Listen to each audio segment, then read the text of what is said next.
자, 우리가 7가지 기쁜 소리 복음에 대해서 함께 말씀을 나누고 있는데 그 중에 이제 병고침이 신유의 은혜에 대해서 오늘 세 번째로 말씀을 좀 나누려고 해요. 여러분, 이제 복음은 기쁜 소식이에요, 그렇죠? 그러니까 들으면 막 부담이면 안 되고 들으면 막 정말 그렇구나 하고 기쁜 소식이 바로 뭐냐면 이 복음인 거예요. 주님이 우리를 구원하셨다는 그 소식만으로도 우리에게는 기쁜 거잖아요. 그래서 우리는 그걸 뭐라고 표현하냐면 복음이라고 하는 거고, 예수를 믿으면 구원받는 거거든요. 근데 그냥 구원받은 것으로 끝이 아니라 주님께서 우리에게 선언하시는 거죠. 구원받았으니 넌 이제 깨끗하다. 하나님, 저는 사실 내 마음도 더럽고 하는 행동도 사실 온전하지 않고요, 입도 사실 조금 걸걸하고요, 행동도 예전의 습관을 다 버리지 못했고요, 제가 사랑하는 건 죄를 더 사랑해요 하고 고백하지만 그것이 우리의 모습일지라도 너는 구원받았으니 나는 너를 그냥 의롭다고 이야기해 주시는, 그것이 바로 성결의 은혜를 우리에게 베풀어 주시는 이 성결의 기쁜 소식이에요. 그래서 잘못하면 거룩하라 하면 부담되잖아요. 여러분 늘 부담되잖아요. 왜냐하면 그동안 부담을 약간 안 갖고 산 것도 좀 문제가 있긴 있습니다. 근데 부담이 돼요. 왜냐하면 내 모습은 그렇게 온전하지 않거든요. 그런데 기억하십시오. 주님은 그냥 여러분 모습 자체를 거룩하다고 인정해 주시는 분이 우리 주님이신 줄로 믿습니다. 그러니까 주님은 우리가 어떻게 되기를 원하시냐면 그냥 좀 건강하기를 원하세요. 그냥 몸도 좀 건강했으면 좋겠고, 마음도 건강했으면 좋겠고, 영혼도 건강했으면 좋겠고. 그래서 신유 또한 너무나 기쁜 소식인 건 뭐냐면 우리 몸이 참 약하거든요. 그래서 다치기도 하고요, 그렇게 막아도요 뚫리는 건 뚫려요. 어떻게 알았습니까? 있는 모든 수를 다해서 막아봤거든요. 근데 뚫리는 걸 어떻게 해요? 아프고, 저만 뚫리는 줄 알았더니 뭐 다 뚫리고, 또 안 뚫린 사람 또 안 뚫리니까 어떻게 할 수가 없는 겁니다. 그런데 그런 과정 가운데서도 주님이 우리에게 약속하시는 거예요. 나는 너를 치료하는 여호와입니다. 여러분, 하나님이 우리를 때로는 기적을 통해서도, 아니면 의사의 손길을 통해서도, 아니면 내 마음속에 이 병은 내가 일평생 가져가야 되는 병이구나 하고 깨닫게 하시는 신유를 통해서라도 하나님은 반드시 우리를 치료하시는 하나님이신 거예요. 그래서 우리가 지난주에 이제 말씀을 나눴지만 몸이 아픈 건요 사실 조금 자연스럽게 벌어지는 현상이기도 해요. 20살짜리하고 40대하고 몸이 달라요. 40하고 60하고는 또 달라요. 60하고 80하고 또 달라야 돼요. 그래야 가면 갈수록 나 연약함을 받아들이며 주님을 더 기뻐하지 않겠습니까? 또한 과로하는 경우가 있어요. 그렇죠? 우리 성도님들 참 과로하시는 분들 많아가지고 고생이 많으십니다. 다들 인생이 힘들어가지고 과로할 때 하나님 쉬라고 할 때는 좀 쉬는 게 맞아요. 저 참 여러분 좋은 담임 목사 만나가지고 성경 꼭 만나도 쉬세요, 회복하셔야죠. 그럼요, 참 은혜인 줄 알아요. 딴 목사님 만나서 봐요. 천국 가서 쉬어라. 잠은 일평생 가서 잔다. 죽으면 자니 지금 자냐. 그건 아니잖아요. 근데 저는 그렇게 생각하거든요. 진짜 쉼이 필요할 때는 쉬어야 돼요. 그래야 하나님이 나를 다시 회복해 하시는 은혜가 있어요. 그런다고 너무 쉬려고만 하지 마시고. 게다가 때로는 하나님의 뜻 때문에 아픔을 가지는 경우가 있어요. 되게 거룩한 억울함이죠. 일평생 딱 태어나자마자 눈이 멀어서 이거 누구 때문입니까? 라고 질문을 들었던 그 맹인처럼 정말 태어나면서부터 가지고 있는 거룩한 억울함의 병도 있고요. 사도 바울처럼 정말 최선을 다해 살아도 안 되는, 하나님이 그냥 이것은 지고 가라, 왜냐하면 너의 교만 때문에 지고 가라고 하시는 병도 있어요. 또한 병 중에는요, 내 죄 때문에 생기는 병이 있잖아요. 여러분 그거 다 아세요. 왜냐하면 나는 알아. 솔직히 알아요. 제가 예전에 한번 그 중고등부 전도사 할 때요, 중고등부 선생님들이 정말 말을 너무 안 듣는 거예요. 진짜 말을 너무 안 들어. 그래가지고 제가 속으로 욕을 얼마나 했는지 몰라요. 그러면 그만두라 그랬어. 그런데요, 세상에 그 다음날 아침에 면도기로 여기 손을 뱉잖아요. 여러분, 면도기로 손 베는 게 쉬운 일이 아니에요. 여자분들은 잘 모르시면 남자분들은 이 면도의 프로세스를 알기 때문에 여기는 좀 뵐 수 있거든요. 면도기로 손을 베는 게 쉬운 게 아닙니다. 여러분 그 다음날 바로 하나님이 내 손에 징계하시사 피를 보게 하시고 거지는 순간 깨닫게 하셨어요. 여기 아직 흉터 있을 거야 아마. 거지는 순간 깨닫게 하셨어요. 아, 바다야, 너는 좀 전도사로서 승질을 좀 죽여라. 여러분 그런 게 다 있어요. 내 어떤 집사님은요 발을 여러분 그냥 정상적으로 닦으셔야지 세면대 위에 발 올려 닦으시면 안 돼요. 제가 아는 집사님 한 분은요 교사를 안 한다고 난리를 쳤어. 그런데 그 주에 이제 저는 중고등부가 어린이부 선생님이었는데 교사를 안 한다고 난리 쳤어요. 그럼 전사님 얼마나 힘들? 어린 전사님이 내년 막 준비해야 되는데 큰 교회들은 늘 그게 문제거든요. 작은 교회도 문제예요. 사람이 늘 없어. 20명짜리 교회도 일할 사람 없고요. 1000명짜리도 일할 사람 없고 3000명짜리 교회도 일할 사람이 없어요. 어디나 똑같아. 그런데 안 한다고 막 난리를 치니까 또 서로 마음 상해서 집에 갔는데 세상에 발 닦았는데요. 그 발 닦았던 그 세면대가 갑자기 부서진 거예요.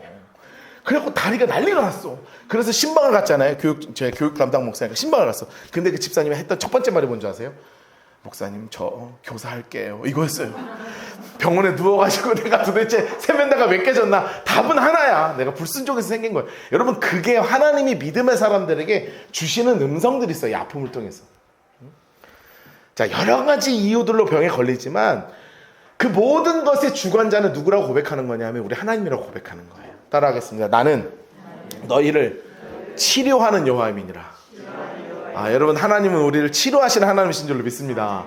자, 그런데 육체만 병에 걸리는 게 아니라 마음도 병에 걸리고 영도 병에 걸리고 이 안에 게 병에 걸려요.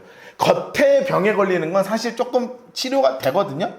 찢어지면 꼬매면 되고 넘어지면 뭐 상처 나면 하면 되고요. 심지어 속이 걸려도요 찢어서 꺼내거나 뭐 약을 넣거나 할 수 있어요. 근데 이 마음의 병이라는 게 참 어려운 거예요. 근데 마음의 병이 확실한 전제는 뭐냐면 예수 믿는 사람도 마음의 병에 걸린다는 거예요. 아니 예수 안에 있으면 완전하지 않습니까? 아니요. 우리의 연약함 때문에 주의 자녀인데도 온전한 예수 믿는 사람인데도 하나님의 자녀가 된 우리에게도 마음의 병, 영혼의 병이 걸리는 거예요. 그런데 여러분 자꾸 정죄하지 마세요. 여러분 예수 믿는데 마음의 병에 걸리는 사람도 있어요 주변에. 그럼 우리의 마음속에는 사실은 제가 얼마 전에도 그랬어요. 제 주변에 마음의 병에 걸린 분이 계셔. 참 왜 저러나. 예수 믿는 사람이 예수의 이름으로 그냥 좀 선포하고 말이야. 낫다고 선언하고 그러면 되지. 그런데요 꼭 그렇게 된다고 또 되는 건 아니라. 그러니 이 예수 믿는 사람 안에서도 하나님의 자녀에게도 마음의 병이 걸리는 경우가 있어요. 그러나 그 또한 하나님이 치료하시는 하나님이신 줄로 믿습니다. 여러분 마음의 병에 걸리면 사람이 참 싫어지죠. 막 기피하게 되고 사람 안 만나고 싶고 막 그렇게 돼요. 게다가 열등감이 얼마나 생기냐면 막 비교해요. 저 사람 막 비교하고 내가 그럼 비교하면 높아지는 사람 있어요? 비교하면 비교할수록 낮아져요. 잘생긴 사람도 내 얼굴 보고 남하고 비교하니까 여러분 참 이해할 수가 없는 거예요. 저는 이해할 수 없는 세계가 있거든요. 이해할 수 없는 세계가 있어요. 너도 아직 이해를 못할 거야. 게다가요 삶이요 마음이 얼마나 우울해지는지 뭘 해도 기쁨이 없고요. 삶도 막 침체가 되고요. 막 삶 자체가 막 그러니까 사이클이 안 돌아가는 거예요. 이게 사람이요 마음의 병으로 인해서 이렇게 무너지게 되기도 해요. 그러니까 자꾸 세상을 찾아가요. 무너지니까 과거에 뭐 한잔 했던 것도 생각이 나고 그냥 구름과자 하나 다시 먹어볼까 생각도 들고요. 막 뭔가 세상을 향해서 다시 나가게 돼서 점점 무너져가는 그리스도인도 있어요. 그러나 기억하세요. 하나님은 우리를 회복시키시는 하나님이신 줄로 믿습니다. 하나님이 우리를 얼마나 사랑하시는데요. 그래서 오늘 본문 말씀 보니까 우리에게 하나님의 마음이 막 들어가 있어요. 막 가득 들어가 있어요. 평강의 하나님이 친히 너희를 온전히 거룩하게 하시고 또 너희의 영과 혼과 몸이 우리 주 예수 그리스도께서 강림하실 그때에 정말 흠없이 되기를 원한다. 여러분 이게요 우리를 너무나 사랑하시는 하나님의 음성이라고요. 여러분 하나님은요 우리를 그냥 너 아프냐? 아파라 하는 분이 아니시고요. 아프면 몸이 아프니? 그러면 안 되지. 우리를 어떻게 해서든지 온전하게 회복하게. 마음이 아프니 찾아가셔서 우리의 마음이 온전하게 회복되도록, 영이 아프니 들어가셔서 우리를 확 만져주시면서 우리를 온전하게 회복해 주시는 진짜 힘이 어디서부터 오느냐? 살아계시는, 우리를 치유하시는, 우리를 너무나 사랑하시는 그 하나님의 사랑으로부터 신유의 은혜가 우리에게 내리는 줄로 믿습니다. 그런데 성경을 보면 이렇게 마음의 병에 걸리는 이유들이 나와요. 제일 먼저 가족 때문에 많이 나와요. 가족 때문에. 근데 특히 가족 중에요, 누구 때문에 성경에서 마음이 많이 상하는 줄 아세요? 자식 때문에요. 자식 때문에 마음이 얼마나 상하는지. 여러분, 제가 요즘 설교하는 게, 이렇게 설교 준비하다가 요즘 되게 편한 게 뭐냐면, 우리가 성경을 좀 많이 공부하면 많이 공부할수록 제가 설교하기가 굉장히 편해지거든요. 이제 성경에 이런 이야기 무지하게 많이 나오는데 다 새로운 얘기가 아니라 이제 공부하는 것들을 이제 복습하면서 듣는 거예요. 이스라엘의 가장 존경받는 선지자이기도 하고 제사장이기도 하고 재판관이어서 맨 마지막에 사사로 계셨던 분이 누구냐면 사무엘이에요. 사무엘. 이스라엘 역사상 이렇게 위대한 선지자가 없어요. 정말 예수님의 모습 그대로 가지고 올 정도로 정말 거룩한 분인데, 이분이 윤리적으로 흠잡을 게 하나도 없어요. 게다가 얼마나 위대한 사람이냐면, 이스라엘의 첫 번째 왕이 안수 기름 붓고 두 번째 왕도 기름 붓고, 그러니까 이 사람은, 이 사무엘을 통해서 이스라엘이라는 나라가 온전하게 지는 일까지 벌어졌어요. 그런데 이분의 아킬레스건이 하나 있었어요. 그게 바로 뭐냐면 자식 문제예요. 자식 문제. 사실은 이게 되게 심각한 거예요. 왜냐하면 내가 이스라엘의 대제사장 되기 전 때 바로 선임이 누구냐면 엘리 대제사장이시거든요. 근데 엘리 대제사장의 아들 홈리와 비나스가 얼마나 엉망으로 살았는지, 고기 오면 날 걸로 육회로 먹고요. 그냥 막 좋은 거면 내가 먹고 안 좋은 거 하나님 갖다 드리고 날 것으로 먹고요. 심지어 성소에 있는 여자들까지 막 건드리면서 막 살았거든요. 그거를 엘리 대제사장이 놔둔 것 때문에 사무엘이 어릴 때 하나님께 음성을 들어요. 3번 불리면 4번 불리거든요. 사무엘아, 사무엘아, 사무엘아. 그래서 들은 음성이 뭐냐면, 엘리 대제사장, 가문 내가 멸문시킬 거야. 그 가문에 어마어마한 환란이 있을 거야. 그 가문이 다 죽을 거야. 그 가문이 거지가 될 거야. 라는 음성을 어린 사무엘이 듣고 실제로 그렇게 된 거를 자기가 눈으로 봤거든요. 홈리와 비느하스가 진짜 동시에 죽고 엘리 대제사장 뒤로 돌아가시고 가문이 멸문하는 걸 봤어요. 그러면 내 자식에 대해서 얼마나 신경을 썼겠어요. 근데 절대로 내 맘대로 되지 않는 것이 하나 있다. 자식 아니겠습니까? 이 자식들이 어떤 행동을 했나? 사무엘상 8장 말씀 보겠습니다. 8장 3절에서 5절 같이 한번 읽어볼까요? 시작. 그의 아들들이 자기 아버지의 행위를 따르지 아니하고 이익을 따라 뇌물을 받고 판결을 굽게 하니라. 이스라엘 모든 장로가 모여 라마에 있는 사무엘에게 나아가서 그에게 이르되, 보소서 당신은 늙고 당신의 아들들은 당신의 행위를 따르지 아니하니 모든 나라와 같이 왕을 세워 우리를 다스리게 하소서 한지라. 여러분, 사무엘이요, 내 스스로는 이스라엘에서 그 누구도 건드릴 수 없는 정말 영적으로 온전한 사람이었는데, 사람들이 와서요, 이스라엘 모든 장로들이 와서 당신의 아들이나 똑바로 하셔. 여러분, 이 이야기 들을 때 사무엘이 얼마나 마음이 얼마나 무너졌겠어요. 여러분, 사무엘만 그러겠습니까? 다윗도 마찬가지였습니다. 여러분, 다윗의 일생 중에 자식 문제 얘기 들으면요, 이 중에 하나라도 우리 집안에 이런 문제 생기면 여러분 진짜 다 내려놓고 싶을 거예요. 첫 번째 아들이요, 자기 배다른 누이를 겁탈해요. 둘째는요, 병들어 죽었어요. 이 겁탈당한 누이의 오빠가 하나 있었어요. 압살롬이라고. 근데 얘는요, 겁탈한 그 암논이라는 애를 잡아서 죽였어요. 가족끼리 살인을 벌여요. 그래서 얘가 그래도 좀 그냥 놔뒀어. 너무 가슴 아프지만 얼마나 가슴 아팠겠어. 그래서 정신 차리라고 좀 놔뒀어요. 그런데 얘가 생긴 건 얼마나 잘생겼어. 머리카락은 막 얼마나 길어요. 막 지나가기만 하는 사람들이 깍깍 넘어갈 정도로 막 잘생겼어요. 여러분, 우리 이해하시는 분이겠지만, 여러분의 자녀들 다 그렇게 잘생겨서 알겠지만요, 내 자식이 잘생기면요, 부모님 자존감이 무지하게 올라갑니다. 예? 무지하게 올라가요. 우리 셋째, 막 첫째, 둘째, 셋째 막 보세요. 막 아빠로서 자존감이 막 올라가지 않겠습니까?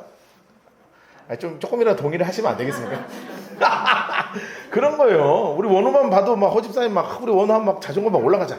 내 자식 잘 나가는 것만큼 막 올라가는 거 없어요. 그런데요, 세상에 그 잘생긴 애가 나를 배신하고 내 후궁 10명을 옥상에서 겁탈하는 일이 벌어지잖아요. 여러분, 이 중에 아니 게다가 솔로몬을 내정을 했는데 아도니아라는 녀석이 반란을 일으켜서 내가 왕 되겠다 날쳤어. 여러분 생각해보세요. 다윗이요, 아이를 낳아서 죽을 때까지 그의 삶은 보기에는 오 이스라엘 최고의 왕, 하나님의 마음에 합한 왕. 그런데 그의 가정은요, 자녀 때문에 단 하루도 편할 날이 없는 가정이었어요. 여러분, 가족 이 자녀 문제 때문에 마음이 얼마나 상처가 많이 생기는지 몰라요. 여러분, 그러면 가족 자식 때문에만 마음이 상하겠어요? 성경에 보면 부모님 때문에 마음 상한 일이 얼마나 많은지 몰라요. 여러분, 그리스도인 중에 부모님하고 연 끊는 사람 생각보다 많습니다. 여러분은 없죠? 네. 가능하면 안 끊으시기를 축복합니다. 네, 저 진심으로 축복해요. 그 가족하고는 가능하면 연을 안 끊으시는 거에 연을 계속 이어가시기를 축복해요. 근데 이게 그런 경우들 진짜 많아요. 엄마가 어디 계시는지도 모르고 아버지 살아 계신지 모르고 나중에 연락 왔는데 그냥 안 가고. 사실은 그리스도인 중에도 이런 가족 때문에 부모님 문제 때문에 가슴 아픈 경우가 참 많아요. 근데 성경에 나오는 분 중에 가장 가슴 아픈 분이 누구냐면 요나단 왕자님이세요. 요나단 왕자님. 왜냐하면 요나단 왕자님은 그 누구보다 하나님을 사랑하는 분이었는데 아버지가 진짜 엉망이었거든요. 자기 멋대로 살아. 얼마나 감정적이고 얼마나 이기적이고 막 교만하고 거짓말하고 내 생각만 하고, 하나님이 자기에게 한 일이 있는데 하나님 생각 하나도 안 하고 내가 원하고 싶은 대로 다 하고. 여러분, 그런 요나단이 여기서부터 막 불을 끓어오르는 거예요. 그런데 하나님의 뜻이 하나 있었어요. 내가 왕이 되는 게 아니라 다윗이 왕이 되는 게 하나님의 뜻인 거예요. 그러면 아무리 왕이어도 하나님의 뜻 받들라고 있는 것이 이스라엘의 왕인데 요나단은 받아들일 수가 없는 겁니다. 그 사울 왕이요 얘기하는 거예요. 저 다윗 죽이자. 그런데 요나단이요 다윗 편 들잖아요. 여러분, 그러니까 아버지가 아들에게 얼마나 큰 상처의 말을 던졌는 줄 아세요?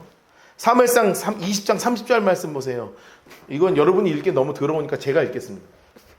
사울이 아들에게 화를 내며 이르되 이 폐영부독한 계집의 소상아, 내가 이새의 아들을 택한 것이 내 수치와 내 어미의 벌거벗은 수치가 됨을 내가 어찌 알지 못하느냐. 여러분, 이게 아빠가 할 말이에요? 아들한테? 여러분, 이 말 듣고 마음이 편한 아들이 있겠습니까? 여러분, 요나단은요 일평생 사울 편 들지 않습니다. 오직 다윗 편만 드는 거예요. 그러면 형제 간에 문제 없는 사람이 있습니까? 예수 믿는 사람 안에서 형제 때문에 가슴 아래하는 사람들이 얼마나 많은지 몰라요. 저희 가정도 그랬어요. 저희 가정도 부끄럽지만 저희 아버지, 이제 소천하신 아버지 그 가정에서요, 명절이 저는 참 두려웠습니다. 명절 되면요 막 엎어요. 막 저는 눈앞에서 보거든요. 그냥 뭐 문제가 하나 있는데 별것도 아니야 보면. 근데 막 엎어요. 형제들끼리 싸워요. 그러면 할아버지 막 울고요. 막 그게 너무 가슴 아픈 거예요. 어린 제가 볼 때도요. 마음에 상처가 생긴단 말이에요. 성경에도 그런 경우들이 참 많아요. 그 누구보다 제일 심한 분이 누구냐면 요셉이에요. 여러분, 요셉이 잘못한 게 뭐가 있습니까? 꿈꾼 거밖에 더 있어요. 여러분, 꿈꾸고 싶어서 꾸는 사람 있어요? 예? 여러분, 꿈꾸고 싶으면 꿔줘요? 정말 너무 황홀한 꿈인데 다시 눈 감으면 안 꺼지잖아요. 내가 꿈꾸고 싶어서 꿈꾼 게 아니야. 하나님 주신 꿈인데 어떻게 해요? 해와 달과 별이 나한테 막 절하는데 어떻게 하지 말라도 하는데요. 꿈에서 별 11개가 그 집단이 나한테 절하는 걸 나한테 어쩌라고요. 그런데 그거 갖고 나 미워하면 어떡해요? 아니, 자기들이나 똑바로 하든지. 근데 생각해보세요. 우리가 요셉 하면 떠오르는 게 꿈쟁이, 두 번째는 고자질쟁이거든요. 그렇죠? 형들의 잘못을 아버지에게 고하더라. 색동옷 입고 고하더라. 여러분, 그러대요. 잘 생각해봐요. 저는요, 요셉은요, 나중에 우리가 성경 공부하겠지만 진짜 변하지 않고 하나님 앞에 올곧은 분이거든요. 우리는 그걸 고자질한다고 하죠. 그래서 형들의 잘못을 아버지한테 가서 얘기하더라. 저는요, 그거 고자질이라고 생각하지 않아요, 솔직히. 왜냐하면 요셉의 일생을 보면 아는데, 생각해봐요. 고자질을 할 만한 죄를 범한 형들이 잘못했어요? 아니면 그거를 바로 잡기 위해서 얘기한 요셉이 잘못한 거예요? 내 자녀가 10명이 있습니다. 우리 아빠가 목사님이고, 우리 아빠가 증조 할아버지가 아브라함이고요, 이삭이고요, 우리 아빠는 야곱이에요. 에? 우리 가문이 아브라함의 가문인데 우리 형이 맨날 술 먹고 들어와. 맨날 사기치고 돌아다녀. 막 사람 맨날 패고 들어와가지고 집에서 탁 물어줘. 여러분, 그러면 놔둬요? 저는요, 요셉은 정말 의로운 사람이라고 해석을 하거든요. 정말 대단한 분이에요. 어릴 때부터 대단했어. 그러면 죄진 놈이 잘못했지. 그러니까 형들이 그렇게 미운 거예요. 그래서 팔아먹었잖아요. 요 창세기 30장 28절 보세요. 그때 미디안 사람 상인이 지나가고 있는지라 형들이 요셉을 구덩이에서 끌어올리고 은 20에 그를 이스마엘 사람에게 팔매 상인이 그 요셉을 데리고 애굽으로 갔더라. 여러분, 아무리 잘못해도 동생 파는 형들이 어디 있습니까? 요셉이요, 일평생 상처를 가지고 있어요. 물론 용서는 해요. 그런데 이 마음의 상처는 아물긴 해도 큰 흉터가 남아요. 여러분, 뭐 얘기하라 그러면 한없겠지만 각자 삶에 아버지로부터 아니면은 뭐 내 자식에게서부터, 아버지로부터, 아니면 형제들로부터 상처 이야기하라고 시작하면요, 여러분 한 시간씩 서로 돌아가면서 얘기해도 오늘 집에 안 갈 거라, 나눔하라 그러면 안 갈 거라고, 오늘 적당히 하세요. 여러분, 그 상처가요 참 죽기 직전까지도 이 순간을 떠올리면서 그 흔적이 끝까지 남아요. 여러분, 팔았던 형들도 상처가 남았어요. 여러분, 부부관계는 온전하겠습니까? 성경에서 누구보다도 부부관계 때문에 가슴 아파하는 사람들이 참 많은 게 성경 이야기예요. 여러분, 한 제사장 집안에 시집을 간 여인이 있었어요. 여러분, 지금은 목사한테 시집 간다고 하면요, 우야 너 니 개 안 나 이러거든요.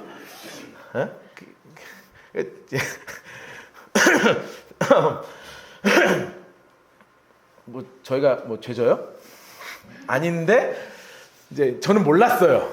저도 이제 젊은 목사 때는 내 아내가로 산다는 게 이렇게 힘든 건지 몰랐어. 근데 이제 나이 먹고 이제 제 아내로 사는 게 생각보다 쉽지 않구나, 이런 걸 알게 되거든요. 근데 어른들이 늘 그러죠. 왜하노? 그런데 예전에 제사장 가문으로 시집 간다는 건요, 진짜 영광스러운 일이었습니다.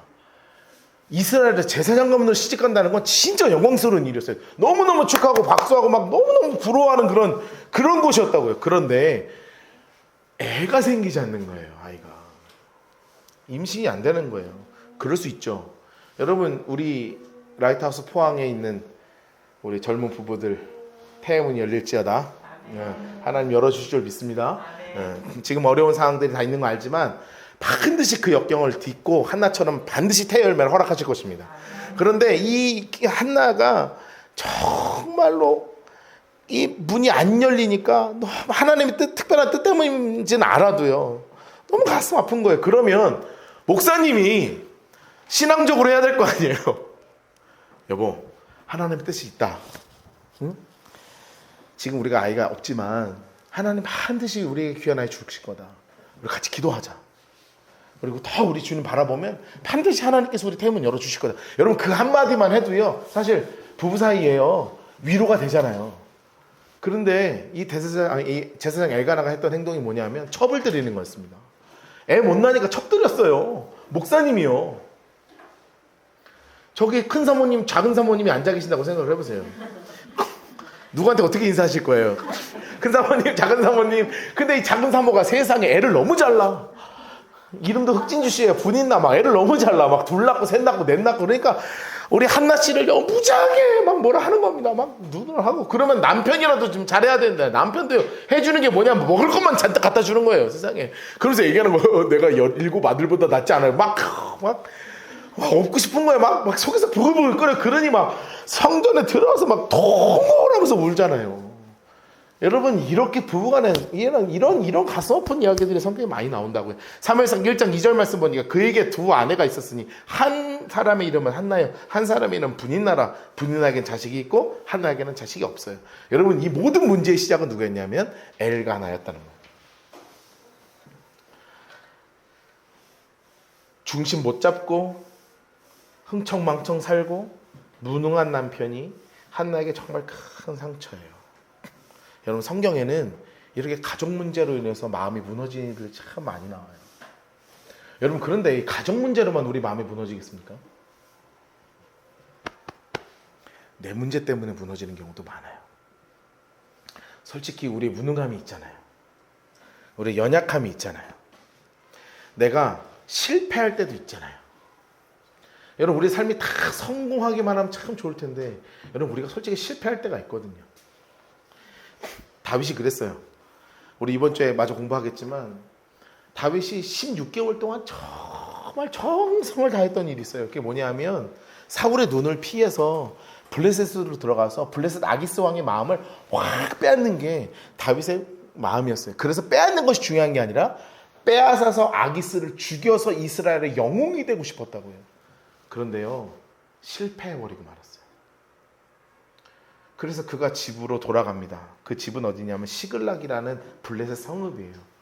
여러분, 이 함께했던 600명이요 다 지쳐가지고 너무너무 속상했는데요, 진짜 황당한 일이 벌어지기 시작했어요. 시글락 성에 연기가 피어오르기 시작하는 거예요. 근데 이 연기가 밥을 하는 연기가 아니라 성이 완전히 불타오르는 시꺼먼 연기가 피어오르기 시작합니다. 사람들의 마음이 다급해졌어요. 막 뛰어갔습니다. 아니나 다를까, 아말렉이 시글락을 침공해서 다윗의 아내까지도 자식까지도 모든 재산을 싹 다 약탈해서요 그냥 가버린 거예요. 여러분, 다윗이 생각했던 것처럼 일이 되지 않았습니다. 재산도 잃어버렸는데 재산보다 중요한 건 내 사랑하는 아내도 내 사랑하는 자식도 그 아말렉에게 완전히 빼앗겨버린 일이 벌어진 거예요. 여러분들, 진짜 무서운 일이 벌어졌어요. 함께 있었던 600명이요. 설교 때 이런 말해서 참 죄송하지만 눈이 돌아가 버렸어요. 성경에 보니까 뭐라고 써있냐면 30장 6절 말씀입니다. 백성들이 자녀들 때문에 마음이 슬퍼서, 전 약간 여기 좀 가슴이 아픕니다. 아내들이라고 써있어야 하나? 네. 자식들, 네. 그렇죠? 네, 가족인 건데 이렇게 된 거예요, 그렇죠? 네, 저는 아내 때문에 속상할 텐데, 네, 그렇습니다. 백성들이 자녀들 때문에 마음이 슬퍼 어떻게 되냐? 다윗을 돌로 치자 하니. 여러분, 생각해 보세요. 이 600명은 어떤 사람인 줄 아십니까? 환난당한 자, 빚진 자, 그리고 마음이 원통한 자가 400명이 모여서 시작됐는데 600명까지 됐어요. 갈 데 없는 사람을 다윗이요 근한 5년 6년 동안 매일 먹여 살렸어요. 이 600명이 살아갈 수 있었던 유일한 힘은 뭐였냐면 다윗의 리더십 하나 가지고 밥 굶지 않고 지금까지 잘 살아왔단 말이에요. 그런데 다윗이 실수 한 번 했다고, 무너짐 한 번 했다고요, 다윗을 죽이려고 해요. 눈이 빨개져서, 눈에 뒤집어져서 돌을 들고 다윗을 쳐 죽이려고요, 던지려고 하는 거예요. 여러분, 다윗이요 내 실패 때문에도 가슴이 무너지는데 주변 사람들의 배신으로 해서 여러분 마음이 얼마나 많이 무너졌겠습니까? 여러분, 이런 것 때문에만도 마음에 상처가 있는 것이 아니라요, 여러분, 솔직히 우리 인간관계에서 가장 마음이 많이 무너지는 게 뭔지 아세요? 무시당하는 거예요. 무시당하는 거예요. 누구를 막론하고요 무시를 당하면요 살인까지 벌어지는 거예요. 너 나 무시했지 하고요 죽이고 싶어지는 게 사람의 마음이에요. 여러분, 우리가 막 살인사건들 뉴스에서 나서 보면요 별거 아니에요. 형이나 무시했다, 이래서 살인사건이 벌어지는 일들이 많습니다. 여러분, 무시를 당한다는 건 정말 그 마음의 상처가 되는 거예요. 여러분, 이스라엘의 사사 중에 입다라는 분이 있었습니다. 입다가 그랬어요. 아버지가 진짜 잘 사는 사람이었습니다. 이름이 길르앗이라는 분이거든요. 그냥 잘 사니까 딴 생각을 한 거예요. 딴 짓을 했어요. 그게 뭐냐면 기생하고 논 거예요. 그래서 또 다른 아들을 하나 낳네. 그 아들이 누구였냐면 입다였습니다. 여러분, 죄는 아버지가 짓고요 모든 무시는요 입다 혼자 다 당했어요. 입다가 잘못한 게 뭐예요? 내가 뭘 잘못해서 이 땅에 태어났어? 아버지가 기생하고 놀다가 나를 낳는데 내가 뭔 잘못을 했어요? 나는 잘못한 게 하나도 없는데 사람들이요 나를 무시하기 시작하고 돌로 나를 치기 시작하고 결국 내쫓아서 아무도 찾지 않는 저 도비라는 땅으로 도망가게 되는 일이 벌어진 거예요. 사사기 11장 1절과 2절에 이렇게 써 있습니다. 길르앗 사람 입다는 큰 용사였으니 기생이 길르앗에게서 낳은 아들이었고 길르앗의 아들도 그의 아들들을 낳았다. 그 아들들의 아들들이 자라서 입다를 쫓아내요. 그 얘기를 너는 다른 여인의 자식이니 우리 아버지의 집에 기업을 잊지 못하리라 하면서 던져버렸단 말이에요. 여러분, 죄는 아버지가 짓고요 입다가 그 모든 고통을 다 당했어요. 여러분, 성경에는요 이렇게 가족의 문제 때문에, 내 자신의 실패와 연약함 때문에, 그리고 주변에 나도 감당할 수 없는 것 때문에 나를 막 무시하고 나를 너무나 괴롭히고 내가 도저히 오늘 하루 눈이 뜨기 싫을 정도로 내 마음을 힘들게 하는 일들이요 계속 나온단 말이에요. 영이 병이 들고 마음이 병이 드는 모습들이 나와요. 제가 다 설명하지 않을 정도예요. 너무 많아서 뭐를 할까 막 추린 이야기만 이만큼 되는 거예요. 여러분, 그런데 이런 마음의 병조차 하나님이 우리를 치료하실 줄로 믿습니다. 여러분, 이것을 치료하시는 하나님의 은혜의 역사하심이 있어요. 여러분, 제가 성경을 이 설교를 준비하다가 이 말씀을 만나고요, 마음이 얼마나 자유해졌는지 몰라요. 우리 로마서 15장 13절 말씀 한번 읽어볼까요? 로마서 15장 13절 말씀입니다. 같이 읽겠습니다. 시작. 소망의 하나님이 모든 기쁨과 평강을 믿음 안에서 너희에게 충만하게 하사 성령의 능력으로 소망이 넘치게 하시기를 원하노라. 아멘, 아멘. 여러분, 우리 하나님은 어떤 하나님이시냐 하면 소망의 하나님이신 줄로 믿습니다. 소망의 하나님이 우리에게 주시는 선물이 있어요. 누군지 아세요? 성령 하나님이시라는 거예요. 여러분, 우리 마음의 상처, 영혼의 상처를 치유하는 진짜 능력은 누구에게서부터 오나? 바로 성령의 충만으로부터 오는 줄로 믿습니다. 여러분, 우리가요 상황을 바라보면 무너져요. 그런데 성령이 충만하면 이겨낼 수 있습니다. 아니, 이겨집니다. 이겨지는 게 무엇이냐? 말씀과 기도한 가운데 있을 때 우리 안에 성령의 충만함이 막 일어나거든요. 상황이 나를 너무 괴롭혀요. 내 실패가 있어요. 내 무너짐이 있어요. 주변에 나를 너무나 괴롭혀요. 가족 가운데 너무 힘들어요. 마음의 병이 막 들어요. 그런데 그럴 때 더 말씀 붙잡고요, 그럴 때 더 무릎 꿇고 기도할 때 소망의 하나님이 내 가운데 역사하시는 일들이 있는 거예요. 따라하겠습니다. 거침돌에서 디딤돌로. 다시 한번요. 거침돌에서 디딤돌로. 여러분, 성령님께서 우리에게 하시는 역사가 뭔지 아세요? 그게 거침돌이 아니라 디딤돌이었구나.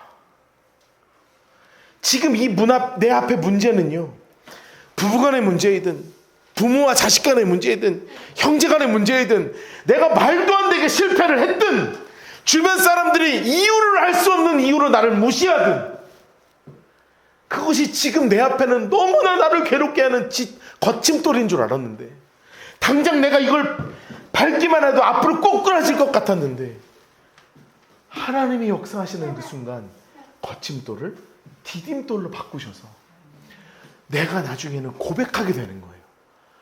그때 그것을 통해서 지금의 나를 있게 하셨구나. 여러분, 제가 설교가 너무 잘하고 싶었거든요. 지금도 열심히 노력하는데 잘 안 돼요. 근데 제가 예전에 사역하던 교회 목사님이요, 저한테 뭐라 그러셨는 줄 알아요? 제 마음에 큰 상처예요. 박노하 목사는 설교가 참 요란한 깡통이야, 빈수레 같아, 이러셨어요. 세상에. 목사님한테 그런 얘기 들어봤어요? 안 들어봤죠? 제 평생 잊어버리지 못하는 상처예요. 아무리 그래도 후배한테 네 설교는 요란한 빈수레래요. 소리만 깽깽 지르고 막상 들을 게 하나도 없다는 거예요. 여러분, 제가 그 말을 듣고요, 여러분, 한 2, 3년 전인데, 여러분, 제가요 얼마나 눈물 흘렸는지, 그 다음날 새벽기도 가가지고 얼마나 눈물 흘렸는지 알아요. 내가 나름 열심히 한다고 열심히 설교학도 공부하고 그래도 열심히 해왔는데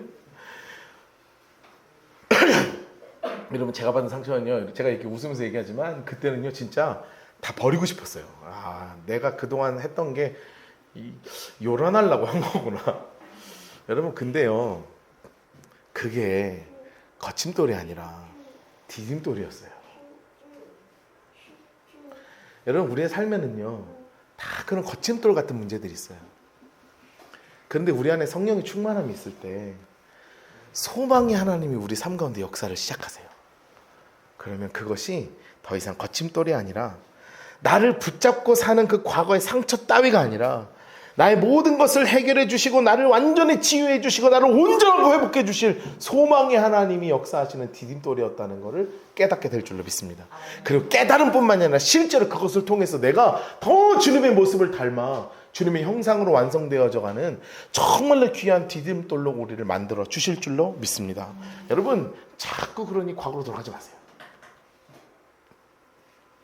우리 앞으로도 제가 말씀을 나눌 거 있겠지만 정말 좋은 말이 하나 있어요. 홍 목사님 우리에게 가끔 해주시는 말씀이에요. 내일의 걱정을 끌어오지 말고 어제의 걱정을 갖고 오지 말라는 거예요. 지나간 일의 아픔을 가지고 자꾸 끌어와서 아파하지 말고요. 앞으로 일어날 거 미리 걱정하면서 갖고 와서 오늘 힘들게 살지 말란 말이에요. 오늘 나에게 주시는 그 삶 가운데에서 성령 충만하게 말씀으로 가득 채우시고 기도로 가득 채우시기를 주님으로 축복합니다. 그럼 어떤 상황에서든지 하나님이 우리를 치유하시고 우리를 만지셔서 다시 일어나 디딤돌로 하나님 온전하게 한 걸음 더 나아갈 수 있도록 우리를 이끌어 주실 줄로 믿습니다. 여러분 그 은혜를 마음껏 누리는 우리 라이트하우스 포항 모든 성도님들 지금 주님으로 축복합니다.